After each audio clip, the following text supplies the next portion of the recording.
Siqaleni verse 1. Siyafunda ngoJohane 18 verse 1. uJesu esekhulumile lawo mazwi, waphuma kanye nabafundi bakhe, waya phesheya komfudlana iKhedroni, lapho kwakukhona insimu angena kuyo yena nabafundi bakhe.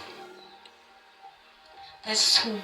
NoJuda owamkhaphelayo wayeyazi leyo ndawo, ngokuba uJesu wayevama ukuhlangana khona nabafundi bakhe.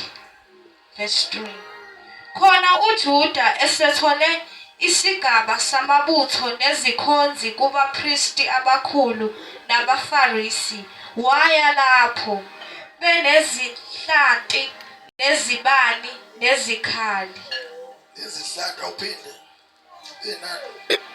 Khona uJuda esethole isigaba samabutho nezikhonzi kubapristi abakhulu nabaFarisi, waya lapho benezihlanti nezibani nezikhali.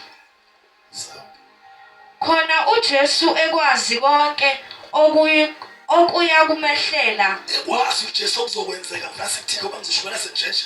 Ekwazi uJesu okuzokwenzeka kuye ngaleso sikhathi. Wathi kubo, nifuna ubani na? Bamphendula bathi, uJesu waseNazaretha. uJesu wathi kubo, yimina. uJuda owamkhaphelayo wayemi nabo. Wakhona naye. Kutheke ukuba athi kubo yimina, bahlehla nyovane bawa phansi. Waphinda wababuza wathi, nifuna ubani na? Bathi, uJesu waseNazaretha. uJesu waphendula wathi, nginitshelile ukuthi yimina.